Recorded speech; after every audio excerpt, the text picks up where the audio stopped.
Cardinal, a Batfam Podfic written and illustrated by TheRoyalLibrarian and read by Heo Stories. Chapter 21, Redemption, Part 2. Dick moved swiftly down the narrow hallway, pressing close to the stone wall. The flickering stones overhead barely illuminated the path, throwing long, twisted shadows that seemed to crawl along the floor. He listens to the comms attentively as Batman instructs Cass to stay with Prue and keep her conscience, treating what she can. Nightwing, Blue Jay, Batman continues. First one to locate Cardinal stays on extraction. The other drops down and supports Black Bat. Copy, Jason answers. I have a few floors left. No sign of movement down here. Eyes open. Batman orders slowly. Raz is still unaccounted for. There's a soft burst of static across the comms, and then the brief, unmistakable sound of some sort of scuffle, but it's over fairly quickly. Dick stops and listens for a moment. That you, Blue Jay? Negative, Jason denies. Dick's heart clenches. Robin. Handled, comes Damien's clipped reply. One straggler, possibly a scout. Dick swears under his breath. Lock the plane down, Bruce orders. Do not leave under any circumstance. Wait for signal and spoiler. Am I clear? Yes, Robin grits. Dick glances down at the time readout blinking on his gauntlet. They have 8 minutes left, maybe, before the League realizes the chaos at their perimeter is nothing but smoke and mirrors. Steph and Duke have brought them time, but won't last. They need to find Tim now. He quickens his pace, checking every door he passes. Sparse interiors, storage, some kind of old training room. It's marked long since rotted. Still nothing. Blue Jay, he calls over the comm. How far down are you?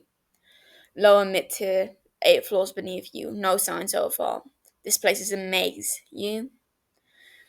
Going down to the next, he says as he races down another spiral staircase. I'm only about 3 floors from where you started. He has to be here somewhere, Jason murmurs.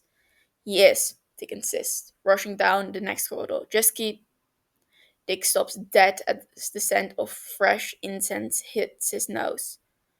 Nightwing, what is it? Hold on. Dick follows the scent around the corner of another hallway and comes upon a large wooden door on a complex archway. The door is carved intricately with images Dick doesn't have the time to interpret. He takes one step forward, just enough to test the door's latch, when the air behind him shifts. He pivots fast, but not fast enough. A blade slashes across his bicep. He grits his teeth, ducking low as another assassin lunges from the left, sweeping a hooked blade meant to catch him in the side. Dick blocks with his extremistics. A third figure drops from the rafters, slamming into his back and sending them both crashing to the ground. The breath rushes out of him. He rolls, kicking the attacker off, but the first two are already on him again, blades flashing in the dim light. Dick barely gets to his feet before one clips his leg, another sends him staggering back into the wall. He takes a hit, then another. It doesn't do much but irritate him.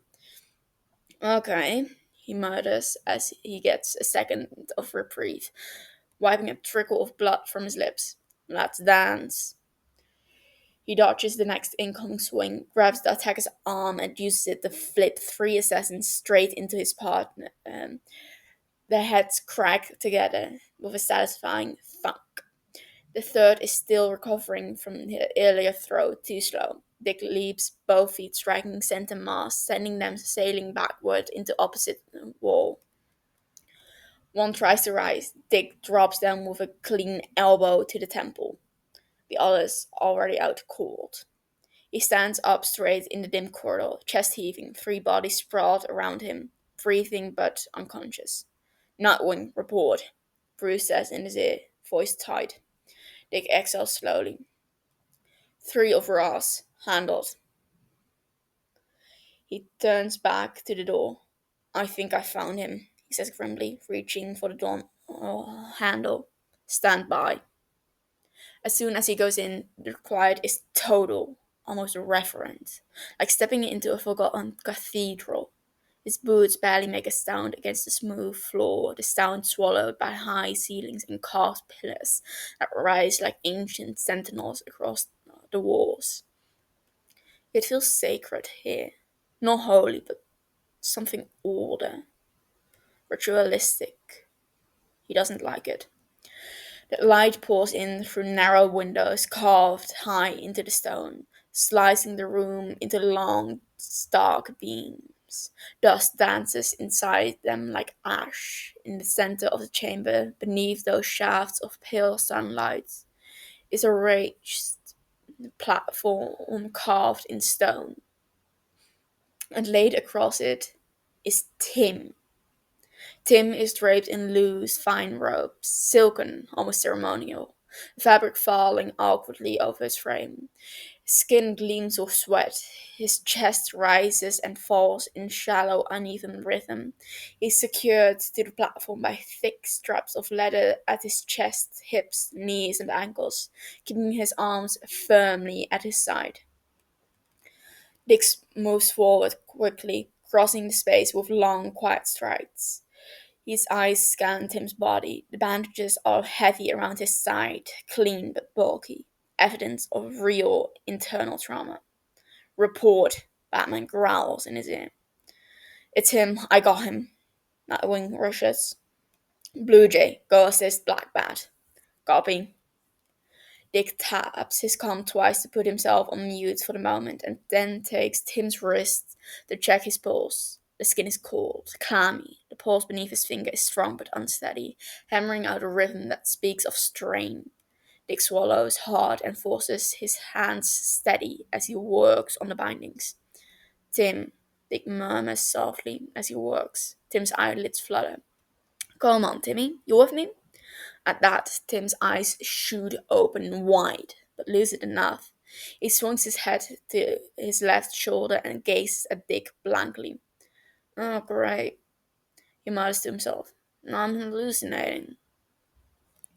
A breath of relief escapes Dick in the shape of a short laugh.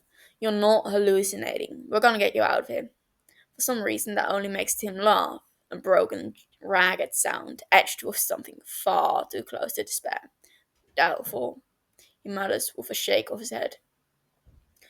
Dick frowns, eyes scanning over him, taking the tremor in his muscles, the glassy dilation of his pupils, the way his words slur slightly at the edges.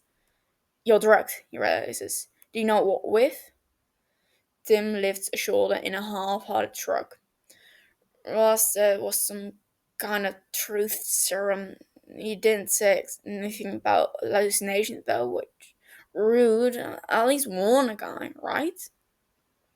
Dick's eyes widen, his gut turning. Truth serum?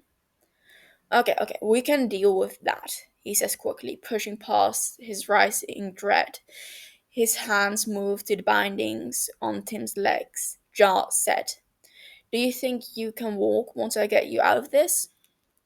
Tim just hums absently, completely ignoring the question, his gaze fixed on the ceiling above him.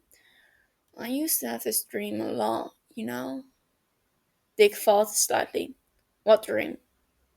That you'd come for me, Tim says simply. His voice is flat, almost offhand, but the weight in it drops like a stone into Dick's chest. You know, before, when I was with Raz the first time, I used to hope maybe you'd realize I needed help, realize I couldn't do it alone. The last words fall to a whisper, fragile, as Tim blinks hard, finding tears that shine wetly in the corners of his eyes. That I needed you. Then, with a laugh that doesn't reach his face, Tim shakes his head slightly. So, it isn't exactly surprising I'd hallucinate you now. Dick finishes with the bindings even as his chest feels like it's being torn open. His fingers work mechanically, muscle memory guiding him, but inside, he's crumbling. He doesn't even have the memories for context, no clear picture of what Tim endured the first time, but his words still hit him hard. A chasm of guilt splits wide within him, raw and merciless. He doesn't know what he did or didn't do that left him waiting, hoping, dreaming of a rescue that never came. He only knows he has the result of those choices right here in front of him. A boy who should never have had to doubt him, who speaks of rescue as fantasy instead of expectation. And Dick hates it. The last of the restraints fall off with a dull clatter, but Tim doesn't react. Doesn't even glance at his freed limbs. His eyes are far away, caught in some fog of drugs and memory. So Dick does the only thing he can do. He reaches out and takes Tim's hand firmly in his own, grounding real, and gives him a steady pull at the contact. Tim's brows knit together, confusion flickering over his expression, gaze zeroing in on the place where their hands connect. Easy, Dick murmurs, slipping his other arm behind Tim's shoulders to help him sit up. Tim winces at the shift, pain flashing across his face as the movement tugs at half-hidden injuries beneath the bandages. Dick steadies him, hating how fragile he feels under his hands. Can hallucinations do that? Dick challenges softly, his eyes boring into Tim's pleadingly. Tim slowly shakes his head. He blinks, confusion still firmly rooted in his face before his eyes settle, really settle on Dick.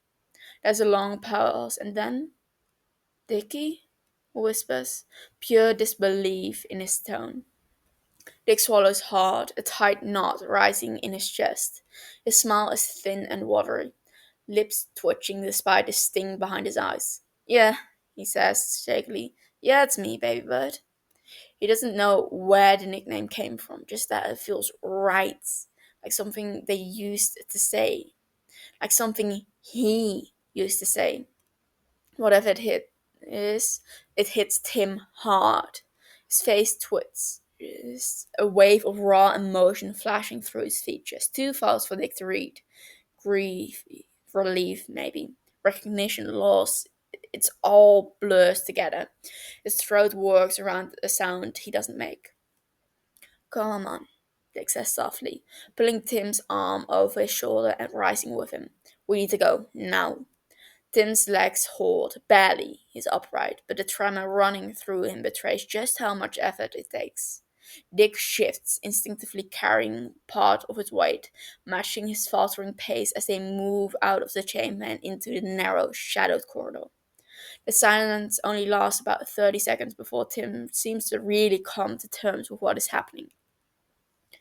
What the hell are you doing here? He suddenly demands, the sharpness in his voice catching Dick off guard. There's a protective edge to it that almost sounds like B. Rescuing you, of course, Dick answers, forcing a note of lightness into his voice as it's the most obvious thing in the world. Because it is. You didn't really think we'd leave you to rot, did you? Tim stops in his tracks, pulling them both to a halt. Dick instinctively tightens his grip, ready, steadying them both. Tim's gaze flicks up to him, wide, searching, disbelief tangled with something softer, rawer. His voice comes out in a broken breath. Stunned? We?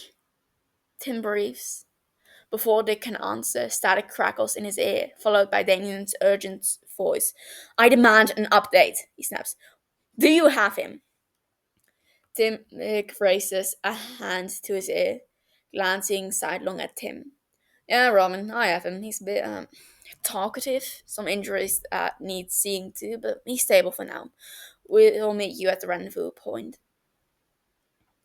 He barely lowers his hand when, without warning, he finds himself slammed backwards, his spine hitting stone with a thud. Air punches out of his lungs. Tim's fingers knot into his uniform, gripped tight and angry. The drugged gaze in his eyes has burned away, replaced by fire. You brought Robin here? Tim snarls, his voice hoarse and cracking. His whole body shakes with panic. Tim, what the hell were you thinking? Tim Albert shouts. Do you have any idea what Ross wants to do with him? Dick grits his teeth, forcing himself to meet the desperate fury with steady eyes. He doesn't shove him off, doesn't fight back, just absorbs the storm. Do you think we didn't try? He asked roughly. You tried telling that kid to stay home when his brother's in danger. Tim's grip falters. His arms drop, his body suddenly sagging in surprise. Dick catches him before he can fall and guides him gently back upright. But Tim won't meet his eyes. His voice drops to a whisper, shattered and hoarse. I, I'm not. I'm not. His face is crumpled, devastated. Tim can't quite get the words out, but Dick knows what he's trying to say. Dick feels his heart break just a little, especially knowing the nature of the drug Tim is under. Tim doesn't believe the words, can't force himself to lie, but oh, how he's trying. How long has it been doing that? Forcing down a truth only he could still remember. But he doesn't have to. Not anymore. Try telling him that, Dick says firmly. Tim's expression goes terribly confused, still either unaware or unsure about the changes to the status quo, the drugs in his system not helping his clarity. But Dick can't exactly explain everything now, not in the midst of all this. Instead, he ducks slightly and pulls Tim's arm over his shoulders again. Wait. Tim breathes as they start moving forward again. There, there was a woman being held too. I don't know if she's still alive, but true. Dick fills in. Black Bat found her. Blue Jay's helping get her out now. Tim slumps just that much deeper into Dick's hold, relief pouring off of him. Good. That's good. Dick's calm cracks to life again. We'll finish up down here. We'll get to the plane soon. Spoiler says. Ready to receive you. Robin acknowledges. We're still 2 minutes away from the ship. Signal says. Stand by. Be advised, I think we've been made. Spoiler adds. We've lost nearly half of the party chasing us, but they must have dropped back. Dick curses under his breath. The sharp sound enough to make Tim tense beside him. What? Tim demands, eyes narrowing. What is it? Dick swallows, forcing calm into his voice as he shakes his head. It's nothing. Don't worry about it. Tim glare sharpens. You're lying. Dick lets out a scoff. Why would you think that? I know you'll tell, he mumbles. Just then, Dick spots movement, a flick of shadow at the far end of the corridor, someone closing in from opposite direction. Shit, he mutters. Tim stiffens at the word, but Dick doesn't waste a second. His grip tightens and he pivots them hard, drawing them both through the nearest door. They slip into a small, dimly lit chamber. The air hums faintly with electricity. A wall of monoliths glows in the dark, shifting from one feed to another. The fortress perimeter, the chamber Tim had been chained in, corridor after corridor, a surveillance room. Dick's lips twitch upward. He doesn't hesitate. Eases Tim down into the nearest chair, steadying him with a hand on his shoulder before moving to the console. He pulls Oracle's malware drive from his belt, slides it into the nearest port, and starts typing. The monitors stutter. Static ripples across every screen before the image blinks out entirely. For a breath, the whole room is swallowed by darkness. Then cascading lines of code race across the glass. The feed snaps back to life exactly as they were. Nothing to betray the breach. Perfect. Dick taps his gun. Oracle, I've got a surveillance hub. You should have access any second. Copy. Pulling feeds now. Stand by. Barbara's voice answers. The rapid clatter of keys jolts Dick's attention around. Tim has slid his chair up to the nearest terminal, fingers flying across the keyboard with sharp precision. The fog in his eyes has burned off a little, his gaze clearing as he starts doing something. Tim, Dick asks carefully, what are you doing? I'm going to need your spare com, Tim replies instead, voice clips, eyes never leaving the scrolling code. Even sitting down, he's still wobbly. Dick notes. His body can't quite find its center, but his mind appears to be clear enough if the determined glint in his eye is anything to go by. Dick doesn't question how they even knows Dick has a spare com. Just fishes it out of his belt and hands it over. Tim stares down at the device for a moment, thumb brushing over it in something almost reverent, then slots it into his ear. He taps 3 times to sync their frequency, like he knows exactly how the attack works, like he's done it 100 times before. Because he has, Dick realizes. Tim swallows a beat of hesitation, and then his voice comes steady and cool. This is Cardinal checking in. The silence that meets his introduction is tense, like no one is quite sure how to respond. Black Bat, do you read? Tim prompts. There's a small pause, then Cassandra's voice breaks through, warm and edged with a smile. Hello, little brother. Tim's hands falter over the keys. He freezes for a solid 3 seconds before he shakes himself, ignoring his emotions for the sake of the mission, like any other bat would do. Prue, is she conscious? He pushes on. Conscious, but not entirely lucid. Cass responds, I'm fine. A voice protests faintly in the background. Give me the damn calm. There's a scuffle, muffled cursing, and then Prue's voice cuts through, steadier. You okay, Red? Fleeting smile tugs at Tim's lips. Fine, but I need information. Shoot. Russ, he told me he questioned you? Prue exhales sharply, guilt bleeding into the sound. Red, I'm sorry. It wasn't your fault. Tim dismisses instantly. But I need to know. Does he know about Talia's failsafe? No, Prue answers without hesitation. Tim blinks. No, but he never asked me about it directly, she explains. The effort nearly killed me, but I held it back.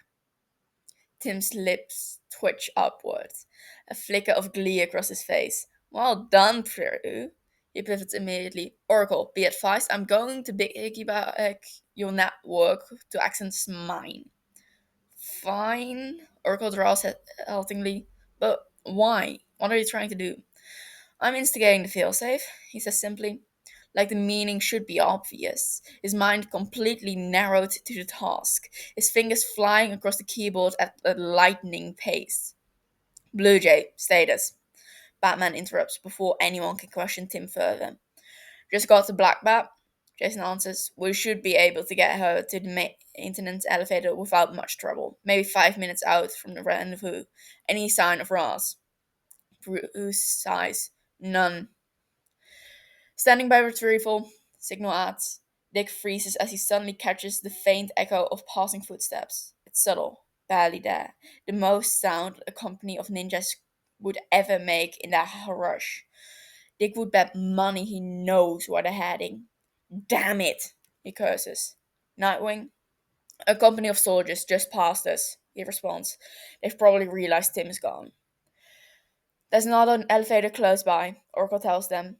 It wasn't on the original schematics, but it is only a corridor over from your location. It should take you fairly close to the upper balcony.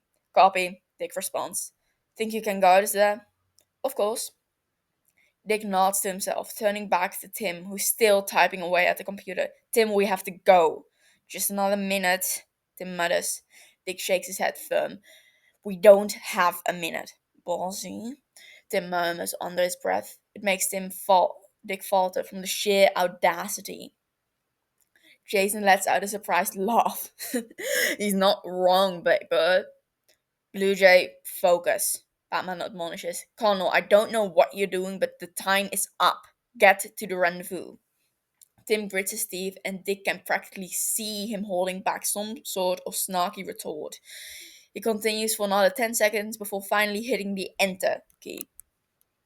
We have 7 minutes, he says as he rises. Dick is quick to steady him, putting his arm around him and pulling him flush to his side. Dick frowns. Until what? Until we need to be out of here. What happens then? Jason asks, a bit of unease in his voice. Well, Nightwing, you're gonna have company in 30 seconds, Oracle interrupts.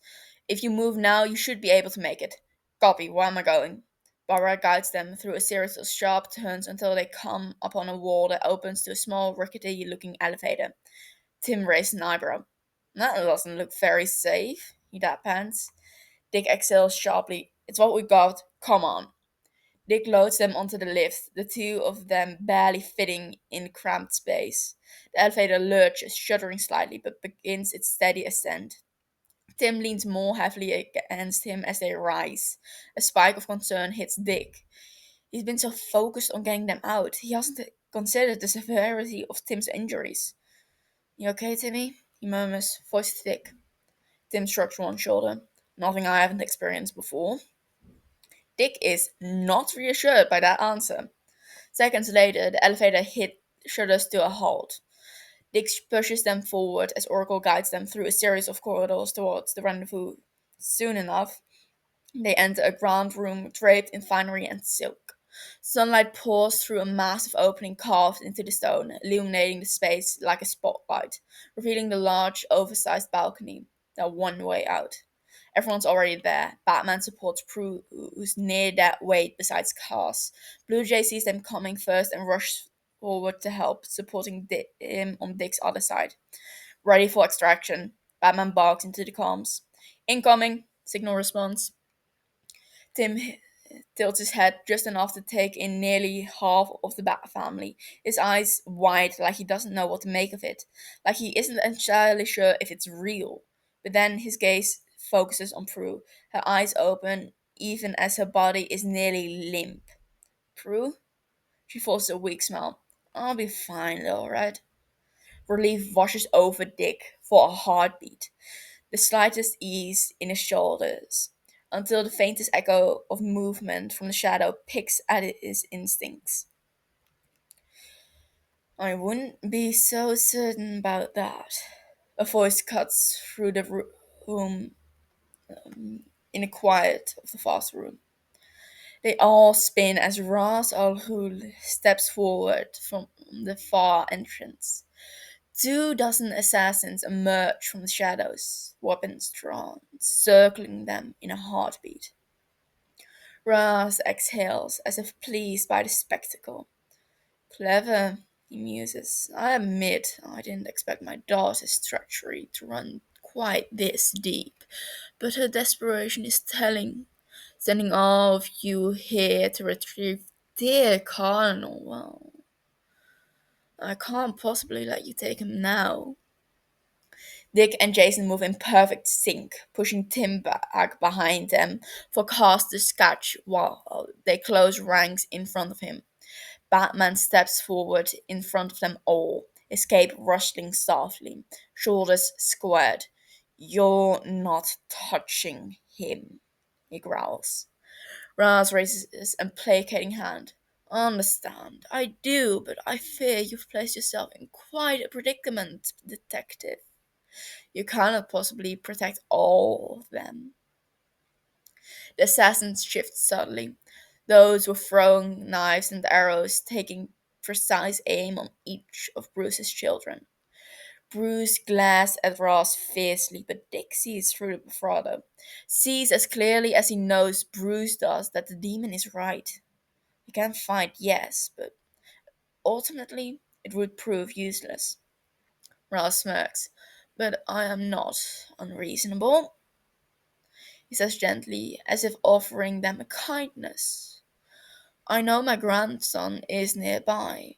Quite kind of you to bring him to me. My offer is simple. A son for a son. They all tense. Give me Damien, Raz entreats. Give me my grandson, and I will let Timothy and all your others go unharmed. A more than generous agreement, I'm sure you'll agree.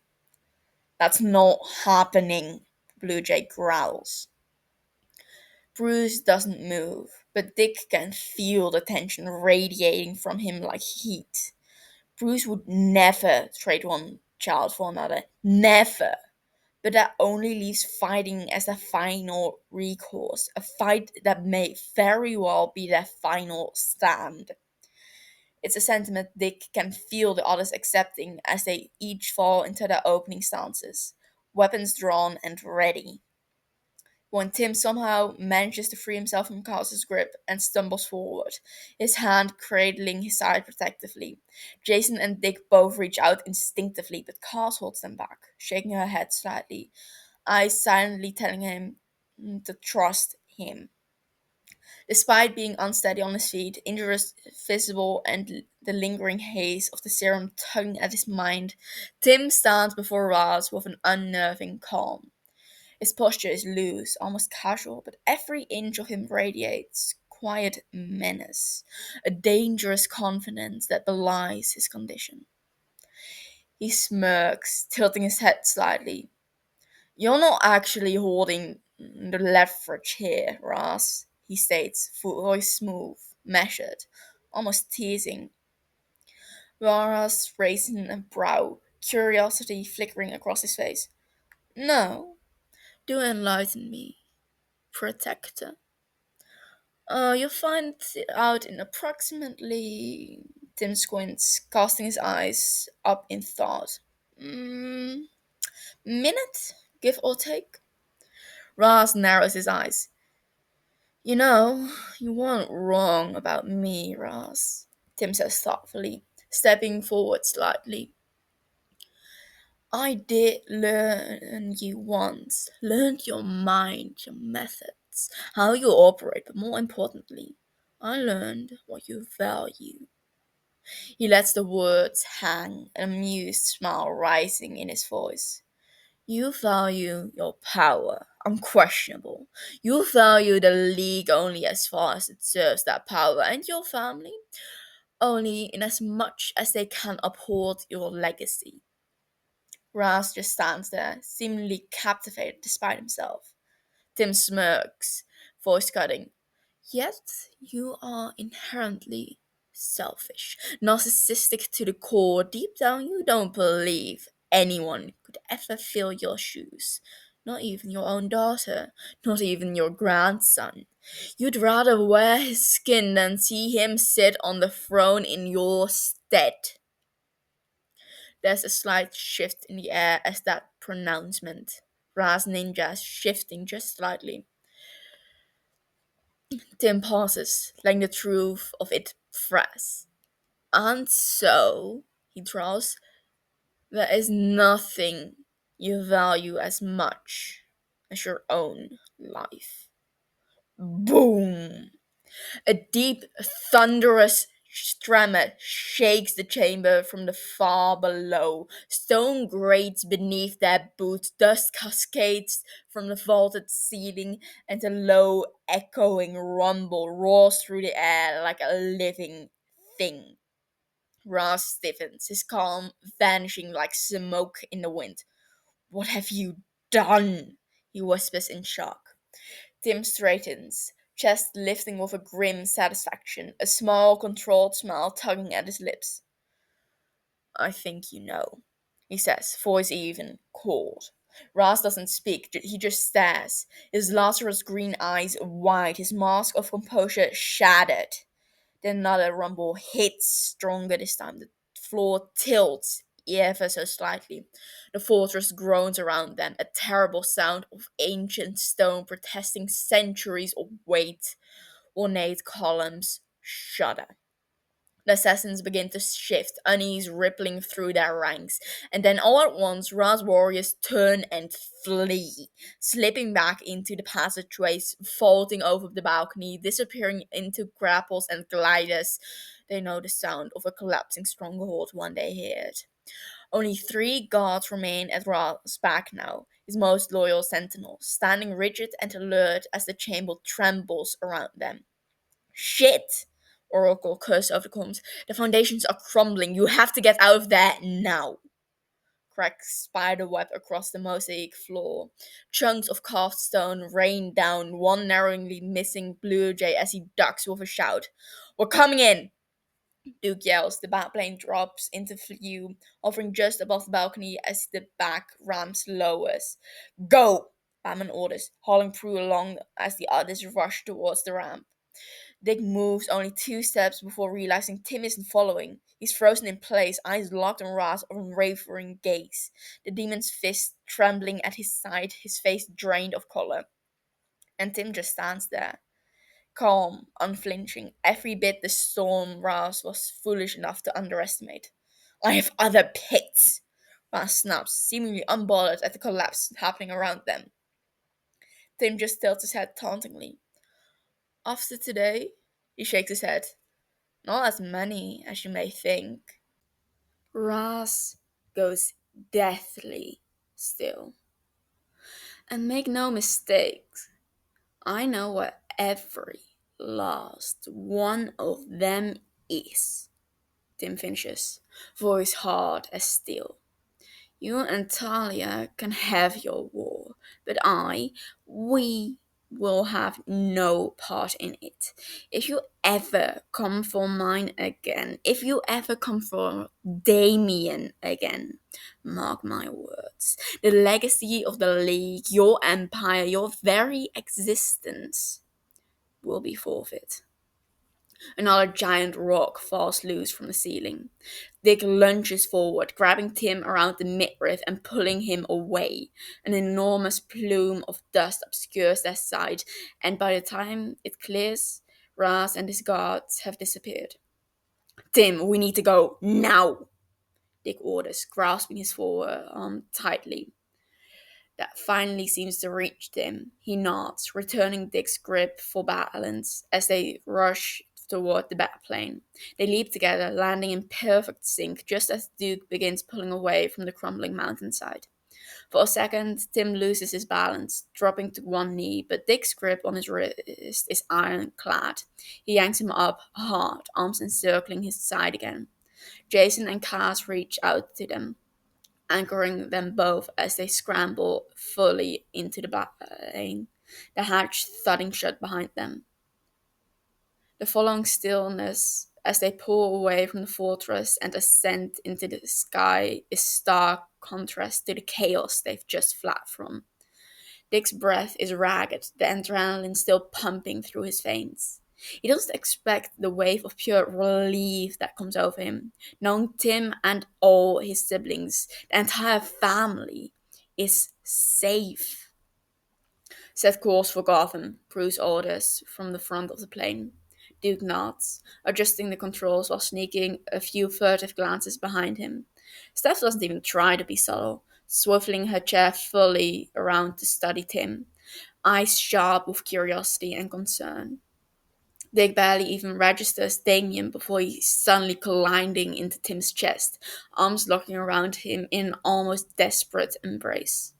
Tim winces slightly, but otherwise freezes, staring down at the familiar black hair pressing into his collarbone in confusion.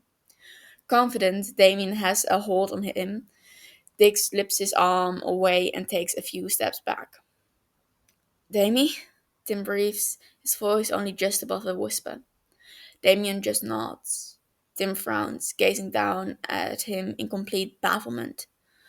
I know I'm not exactly in the best headspace right now, but I could have sworn you remembered me. Remembered everything? I do, Tim confirms, voice muffled against Tim's chest. Tim huffs, his eyebrows raised high in surprise. And you're still hugging me? Of course I am, Damien scoffs, as if Tim is being particularly dense. You're my brother. Tim swallows, his expression softening into something so vulnerable. Dick almost feels like he should be looking away. Tim finally lifts a timid hand, cupping the back of Damien's neck and leaning into the embrace. Dick watches the two of them fondly, the faint sting of tears prickling at his eyes. The brothers cling to each other for another long moment until Damien finally starts to pull away. Tim, though, makes no move to release him. If anything, he seems to be leaning into him further, slumping more and more. Shit! Dick lurches forward and catches Tim on his other side before he can tumble down fully. Come on, Tim, and he let us lay you down, he says, helping Damien gently maneuver Tim onto the other mat car beside where Prue is already laid. Cass is already treating her, hooking her up to an IV. From the looks of it, the assassin has already passed out. Tim strains his neck from his cot to get a good look at her. Is she? She'll be fine, Cass answers. Injuries are minimal, just severely dehydrated and malnourished. Tim nods, slumping down completely like his strings have been cut. How you doing, kid? Jason asks from where he's watching a good few feet away. Bad, Tim replies bluntly. Dick raises his eyebrow, momentarily shocked by his honesty. Somehow knowing Tim isn't known for to be the most forthcoming about his health, Damien too frowns down at him while Tim himself looks perturbed by his own answer. True serum, Dick remembers suddenly. Bruce is there the next second, already pulling off his gloves and cowl. Dick and Damien take an obedient step back to give them space, but neither go further than that. Bruce begins examining Tim with practiced precision, while Tim watches him with what can only be described as awe. Hi, B, he murmurs softly. Bruce glances up from his examination, the corners of his mouth twitching into a small, fond smile. Hello, son. Tim exhales shakily, leaning his head back completely and blinking against the moisture rising in his eyes. Is this a dream? He asks anxiously. No, Damien replies instantly, taking a step closer. This is real, I promise. Tim furrows his brow at him, his expression holding a terribly fragile look of both hope and fear, as if he isn't sure he can trust Damien's words, but he wants to. Cass is on Tim's other side in an instant, gently holding her hands through his hair. She doesn't say anything. She doesn't have to. Just continue stroking his hair and face softly, letting him feel it. Feel that she is there with him in reality. Tim flinches suddenly as Bruce finally begins to probe at the bandages on his side. Shh, their father soothes. Do you know what happened here? Splenectomy, Tim responds automatically, then winces, as if he didn't mean to actually tell them that, as if he had any hope of hiding such an extreme injury from them. I'll be fine, though, he rushes. Bruce frowns. It's very far from fine, Tim. That's a very serious operation. Yeah, well, at least Ross didn't get to keep it this time. Tim says almost conversationally. Well, I assume not, with the building collapsing and everything. Bruce stops. This time? Tim winces again. Something is not right, Cass observes, cocking her head. He's not acting like himself. Dick clears his throat. Um, Raz gave him some sort of truth serum, he replies, voice low. Prue too. I think that's why he wanted Tim. He knew about his history. Bruce hums thoughtfully. What did you tell him? He asked gently, his tone non-judgmental, merely inquisitive. Nothing, Tim answers instantly, sounding almost offended. I know how to fight off mental coercion, even if it is chemical. Steph snorts. Hate to break it to you, but you aren't exactly a steel trap at the moment. Because I know I'm safe, Tim responds quietly. Almost to himself, he stops, seeming to actually consider the words now that they've been spoken. I am safe, aren't I? For at least the third time that day, Dick feels his heart break for this boy that was once his brother. How long has he been in this timeline? Utterly and completely alone, only ever able to depend on himself for aid. How long has it been since he was absolutely sure he was secure, protected, safe in this timeline or the last? Dick feels himself rush forward without a thought, kneeling beside Bruce near Tim's head. Tim turns towards him and just stares. Dick reaches down and takes his hand in his, squeezing it comfortingly. "We've got you, baby bird," he says firmly. "You're not alone anymore. You won't ever be again." The vow comes from his lips as easy as anything, as if he were just speaking a fact, not promising a reality. He knows there is so much more to it than that. There is so much more for them to dissect and deconstruct. Tim's decision that have affected all of them, changed the very course of their lives without any sort of knowledge or consent on their part.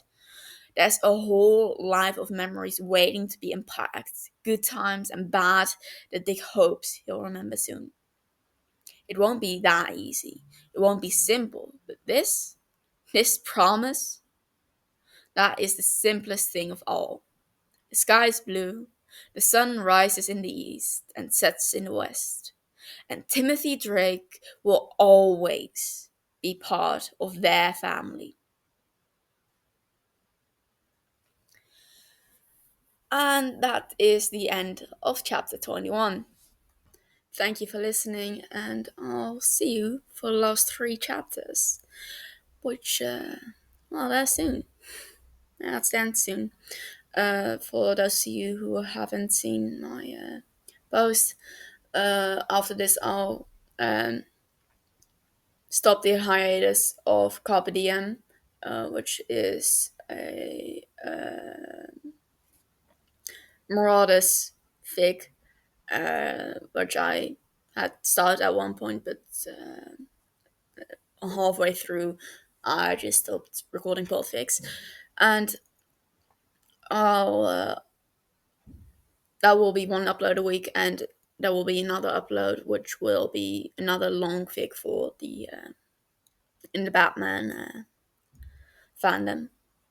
So if you have any suggestions for that, will probably be a bit late, but who knows. Thank you for listening. Bye.